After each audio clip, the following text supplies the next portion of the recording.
Hello दोस्तों, स्वागत है आप सभी का बजरंग आईटीआई स्टडी के इस यूट्यूब चैनल में। और जैसा कि आप सभी को पता है, ये चैनल है आईटीआई से संबंधित प्रतियोगी परीक्षाओं तथा सेमेस्टर परीक्षाओं की तैयारी के लिए। हम कर रहे हैं आईटीआई ट्रेड इलेक्ट्रीशियन के क्वेश्चन चैप्टर माध्यम से। और आज का जो चैप्टर है वह चैप्टर है चालक तथा कुचालक, अर्थात चालक तथा कुचालक, कंडक्टर एंड इंसुलेटर। तो चलिए हम स्टार्ट करते हैं आज की वीडियो का पहला प्रश्न। जी, आज की वीडियो का पहला प्रश्न है, चालक का भय गुण जिससे इसमें धारा का प्रवाह होता है। चालक का भय गुण जिसके कारण इसमें धारा का प्रवाह होता है कौन सा कहलाता है? रेजिस्टेंस, रिलक्टेंस, कंडक्टेंस या इंडक्टेंस। तो चालक का भय गुण जिसके कारण इसमें धारा का प्रवाह होता है वह कंडक्टेंस कहलाता है। क्या कहलाता है? कंडक्टेंस। जबकि धारा प्रवाह का विरोध करता है रेजिस्टेंस। क्या विरोध करता है? रेजिस्टेंस। धारा प्रवाह का विरोध करता है रेजिस्टेंस। और उस धारा प्रवाह की सहायता करता है, अर्थात उसके लिए सहायक सिद्ध होता है, वह होता है कंडक्टेंस। तो इस प्रश्न का जो आंसर होगा वह होगा ऑप्शन नंबर ए। अगले प्रश्न की ओर चलते हैं। अगला प्रश्न देखते हैं। अगला प्रश्न है, निम्नलिखित पदार्थों में किसकी उच्चतम विद्युत चालकता होती है? इन पदार्थों में से सबसे उच्चतम चालकता किसकी होती है? देखिए, यदि चालकता पूछा जाए या चालक पूछा जाए और ऑप्शन में चांदी दिया हो तो आप बाकी को पढ़िए मत ही, ठीक है, बिना पढ़े आंसर लगा दीजिएगा। क्या? चांदी। तो इस प्रश्न का आंसर होगा चांदी, इसीलिए इस प्रश्न का आंसर होगा ऑप्शन नंबर डी। पदार्थों में सबसे उच्च विद्युत चालकता किसकी होती है? तो वह होती है चांदी की। किसकी होती है? चांदी की। अगला प्रश्न देखते हैं। अगला प्रश्न क्या है? अगला प्रश्न है, कंसंटेंटेन किसकी मिश्र धातु है? एक धातु होती है कंसंटेंट, वह किसकी मिश्र धातु है, अर्थात किस किस धातु को मिलाकर ये धातु बनाई गई है? इस प्रश्न का आंसर क्या होगा? तामा तथा निकिल। ऑप्शन ए है तामा तथा निकिल। ऑप्शन बी है आयरन तथा कोबाल्ट। ऑप्शन बी है आयरन तथा कोबाल्ट।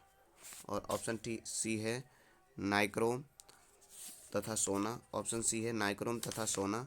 और ऑप्शन डी है यूरेनियम तथा थोरियम। ऑप्शन डी है यूरेनियम तथा थोरियम। इस प्रश्न का आंसर बताइएगा कौन सा होगा? ऑप्शन बी होगा, सी होगा या डी होगा या ऑप्शन ए होगा? तो इस प्रश्न का आंसर होगा ऑप्शन ए। कॉन्सनटेंशन कॉन्सनटेन बनाई जाती है तांबा तथा निकिल धातु को मिला करके। तांबा तथा निकिल धातु को मिला करके। अगला प्रश्न देखते हैं। अगला प्रश्न है, अभ्रक की परावैद्युत शक्ति क्या होती है? अभ्रक जिसको हम माइका भी कहते हैं, क्या कहते हैं? माइका। माइका की परावैद्युत शक्ति कितनी होती है? 30 से 50 किलो वोल्ट पर एम एम, 30 से 50 किलो वोल्ट पर एम एम, या 20 से 60 किलो वोल्ट पर एम एम, 10 से 16 किलो वोल्ट पर एम एम, या 8 से 12 किलो वोल्ट पर एम एम। तो इस प्रश्न का जो आंसर होगा वह आंसर होगा ऑप्शन नंबर डी, 20 से 60 किलो वोल्ट पर एम एम। अगले प्रश्न पर चलते हैं। अगला प्रश्न देखते हैं क्या है। निम्नलिखित में से कौन एक इंसुलेटिंग पदार्थ है? इंसुलेटिंग अर्थात जिसमें से धारा का प्रवाह नहीं हो। तो कॉपर, कॉपर में से धारा का प्रवाह होता है। स्वर्ण अर्थात सोने में से धारा का प्रवाह होता है। चांदी में से धारा का प्रवाह होता है। जबकि पेपर में से धारा का प्रवाह नहीं होता। इसीलिए इस प्रश्न का आंसर होगा ऑप्शन नंबर डी। अगला प्रश्न देखते हैं। अगला प्रश्न क्या है? सबसे अधिक अधिक कुचालक, कुचालक अर्थात जिसमें से धारा का प्रवाह नहीं हो, कौन सा है? कांच, खनिज तेल, पोर्सलिन या शुष्क हवा। इस प्रश्न का आंसर होगा शुष्क हवा, अर्थात हवा, और वह भी नमी रहित, यानी उसमें यदि नमी नहीं है तो वह सबसे अधिक कुचालक होगी। ऑप्शन नंबर डी इस प्रश्न का सही आंसर होगा। अगला प्रश्न है, चांदी का परमाणु क्रमांक क्या है? चांदी, देखिए जो चांदी आप यूज करते हैं उस चांदी का परमाणु क्रमांक कितना है? क्या बता सकते हैं? ऑप्शन ए है 13, ऑप्शन बी 29, ऑप्शन सी 47 और ऑप्शन डी है 12। इस प्रश्न का आंसर होगा ऑप्शन नंबर सी 47। जी हाँ, चांदी का परमाणु क्रमांक होता है 47। अगले प्रश्न पर चलते हैं। अगला प्रश्न क्या है? अगला प्रश्न है, तापमान बढ़ाने पर कार्बन की चालकता पर क्या प्रभाव पड़ेगा? बढ़ेगी, समान रहेगी, घटेगी, उपरोक्त में से कोई नहीं। देखिए, कार्बन क्या है? कार्बन है सेमीकंडक्टर। सेमीकंडक्टर पदार्थ जो होते हैं उनका प्रतिरोध ताप बढ़ाने पर घटता है, इसीलिए चालकता क्या हो जाती है? बढ़ जाती है। तो इनकी चालकता पर क्या प्रभाव पड़ेगा? तापमान बढ़ाने पर बढ़ेगी। क्या प्रभाव पड़ेगा? बढ़ेगी। तापमान बढ़ाने पर कार्बन की चालकता बढ़ती है। अगला प्रश्न देखते हैं। अगला प्रश्न क्या है? पीतल किसकी मिश्र धातु है? मतलब पीतल जो होती है वह दो धातुओं को मिलाकर बनाई जाती है। तो वह कौन कौन सी धातु है? लेड तथा टिन, कॉपर अथवा जिंक, जिंक अथवा लेड, या टिन अथवा सिल्वर। तो देखिए, इसको याद करने का एक ट्रिक बताता हूँ मैं आपको। पी से पी याद कर लीजिए, पी, और ता से सही है, इस प्रकार से याद कर लीजिए। देखिए पिताजी, पी से पीतल और ता से तामा और जिंक, तामा और जिंक, तामा को हम कहते हैं कॉपर। तो इसमें देख लीजिए कॉपर और जिंक कहाँ पे है, यहाँ पर है कॉपर और जिंक, इसीलिए प्रश्न का आंसर ऑप्शन नंबर ए रहेगा। अगला प्रश्न देखते हैं, अगला प्रश्न क्या है। अगला प्रश्न है कुचालकों के लिए ऊर्जा बैंड अंतराल का मान इलेक्ट्रॉन वोल्ट में कितना होता है। मतलब कुचालक जो होते हैं उनमें ऊर्जा अंतराल का मान कितना होता है, 1 से 2 वोल्ट, 2 से 3 वोल्ट, 5 वोल्ट से ज़्यादा, उपरोक्त में से कोई नहीं। तो इसके लिए जो ऊर्जा बैंड का अंतराल होता है वह 5 इलेक्ट्रॉन वोल्ट से अधिक होता है। ऑप्शन नंबर सी इस प्रश्न का सही आंसर होगा। किसी चालक सामग्री को गर्म करने पर उसकी चालकता पर क्या प्रभाव पड़ता है। किसी चालक सामग्री को यदि हम गर्म करें तो उसकी चालकता पर क्या क्या प्रभाव पड़ेगा। चालकता बढ़ेगी, चालकता कम होगी, पहले बढ़ती है फिर घटती है, या एक समान रहती है। तो ये दोनों ऑप्शन में हटा दे रहा हूँ 50-50। आप बता सकते हैं आप ए और बी में से। तो चालक पदार्थों को गर्म करने पर उनकी चालकता पर क्या प्रभाव पड़ेगा, कम होती है। क्या प्रभाव पड़ता है, कम होती है, क्योंकि उनका प्रतिरोध बढ़ता है। अगला देखते हैं, अगला है धातुओं का वह गुण जिसके कारण उसे तारों के रूप में खींचा जा सकता है। धातुओं का ऐसा गुण जिसके कारण उसे धातुओं के रूप में खींचा जा सकता है, वह कौन सा गुण कहलाता है। तन्यता कहलाता है, तन्यता कहलाता है, अज्ञातवर्तता कहलाता है, प्रत्यास्थता कहलाता है, या विसर्पण कहलाता है। प्रश्न का आंसर बताइए। चलिए मैं बताता हूँ। इस प्रश्न का आंसर रहेगा ऑप्शन नंबर ए। इस प्रश्न का आंसर रहेगा ऑप्शन नंबर ए। इस गुण को हम तन्यता कहते हैं। क्या कहते हैं, तन्यता। अगला प्रश्न देखते हैं, अगला प्रश्न क्या है। अगला प्रश्न है इनमें से सबसे अधिक चालक क्या है। मतलब जिसमें से धारा आसानी से प्रवाहित हो। चांदी है, सोना है, कॉपर है, या एल्युमिनियम है, क्या है।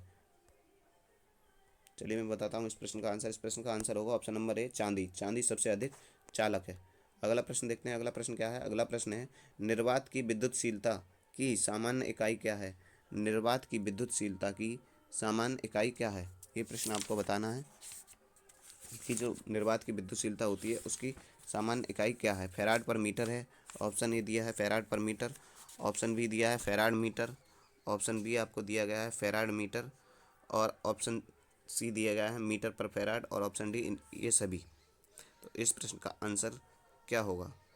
इस प्रश्न का answer option number A, option number B, option number C, या ऑप्शन नंबर डी। चलिएगा बताइए इन चारों में से आंसर। चलिए मैं बताता हूँ, इस प्रश्न का आंसर होगा ऑप्शन नंबर ए, फैराड पर मीटर। क्या होती है, फैराड पर मीटर। अगला प्रश्न देखते हैं, अगला प्रश्न है धारा प्रवाह हेतु परपथ का सदैव होना चाहिए। ये बड़ा आसान क्वेश्चन है। परपथ बंद होना चाहिए, परपथ खुला होना चाहिए, उपरोक्त में से कोई नहीं। बताइए इन चार ऑप्शन में से कौन सा ऑप्शन सही होगा। चलिए मैं बताता हूँ, इस प्रश्न का जो आंसर होगा वह होगा ऑप्शन नंबर ए, धारा केवल बंद परिपथ में फ्लो होती है। धारा केवल बंद परिपथ में फ्लो होती है, बहती है। अगला प्रश्न है दिए गए विकल्पों में धारा के रासायनिक प्रभाव को प्रकट करने वाली युक्ति कौन सी है, का चुनाव करें। दिए गए विकल्पों में धारा के रासायनिक प्रभावों को कौन सी युक्ति दर्शाती है। लैंप दर्शाता है, सेल दर्शाता है, बैटरी, या उपरोक्त में से कोई नहीं। तो सेल तथा सॉरी बी अथवा सी दोनों। तो सेल और बैटरी दोनों धारा के रासायनिक प्रभाव को दर्शाती हैं, इसलिए इस प्रश्न का आंसर ऑप्शन नंबर डी रहेगा। अगला प्रश्न देखते हैं, अगला प्रश्न क्या है। विद्युत ऊर्जा कहाँ से प्राप्त की जा सकती है। यांत्रिक ऊर्जा से, प्रकाश ऊर्जा से, रासायनिक ऊर्जा से, इन सभी से। तो विद्युत ऊर्जा को जो हम प्राप्त कर सकते हैं वो इन सभी से प्राप्त कर सकते हैं। क्या कर सकते हैं, इन सभी से हम विद्युत ऊर्जा को प्राप्त कर सकते हैं। अगला प्रश्न है किसी बिंदु पर विभव 20 वोल्ट है और अनंत से इस बिंदु तक इकाई आवेश लाने के लिए किया गया कार्य कितना होता है। 20 जूल, 5 जूल, 1 जूल और 40 जूल। देखिए इसको याद नहीं कराऊंगा, मैं इसको आपको कराता हूँ। बी अर्थात वोल्टेज बराबर होता है W/Q।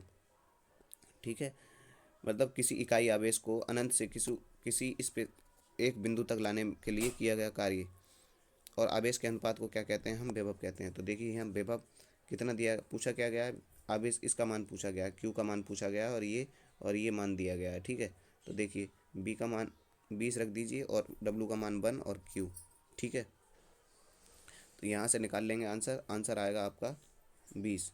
कितना आएगा, 20। अगले प्रश्न की ओर चलते हैं। अगला प्रश्न क्या है। अगला प्रश्न है परपथ में इलेक्ट्रॉनों को धकेलने वाले दबाव को क्या कहा जाता है। परपथ में इलेक्ट्रॉनों को धकेलने वाले दबाव को कहा जाता है विद्युत वाहक बल। क्या कहा जाता है, विद्युत वाहक बल। अगला प्रश्न देखते हैं, अगला प्रश्न कितना है। अगला प्रश्न है परपथ में इलेक्ट्रॉनों को धकेलने वाले विद्युत दबाव को क्या कहते हैं, विद्युत वाहक बल। अगला प्रश्न देखिए, अगला प्रश्न है इलेक्ट्रॉनों के प्रभाव को क्या कहा जाता है। इलेक्ट्रॉनों के प्रवाह को विद्युत धारा कहा जाता है। क्या कहा जाता है, विद्युत धारा। अगला प्रश्न देखते हैं, अगला प्रश्न क्या है। अगला प्रश्न है दिया गया चित्र किसको दर्शाता है। ये चित्र कौन सी मोटर का है? तो ये चित्र है प्रति आकर्षण मोटर का। किस मोटर का? प्रति आकर्षण या रिपल्सन मोटर का। अगला प्रश्न है, निम्नलिखित प्रतीकों में कौन किस डायोड को दर्शाया गया है? डायोड, सामान्य डायोड का चित्र ये होता है कुछ इस प्रकार से। ये कौन सा डायोड है? Vector diode, Zener diode, Schottky diode या टनल डायोड। तो ये जो चित्र दिया गया है वह दिया गया है शॉर्टकी डायोड का। अगला प्रश्न है, मानव शरीर विद्युत का क्या होता है? सुचालक होता है, अचालक होता है, अर्धचालक, इनमें से कोई नहीं। मतलब यदि हम विद्युत के तारों को छुएं तो हम में से धारा प्रवाहित होती है नहीं होती? होती है। इसीलिए मानव का शरीर विद्युत का क्या होता है? सुचालक। अगला प्रश्न देखते हैं। अगला प्रश्न क्या है? टी स्क्वायर का प्रयोग किसकी सटीकता को मापने के लिए किया जाता है? टी स्क्वायर का प्रयोग करते हैं हम 90 डिग्री का एंगल मापने के लिए। और देखिए ये है टी स्क्वायर। क्या है? T square. देखिए टी स्क्वायर का प्रयोग हम 90 अंश को मापने के लिए करते हैं। और ये आकृति जो है ये है टी स्क्वायर। ये यहाँ पर जो कोण है ये वाला एंगल, दूसरा रंग ले लेता हूँ। यहाँ पर जो एंगल है ये है 90 का। ठीक है, चलिए ये था आज की वीडियो का अंतिम क्वेश्चन। यदि आपको वीडियो पसंद आया हो तो इसको लाइक करें, सब्सक्राइब करते रहिए। Thank you.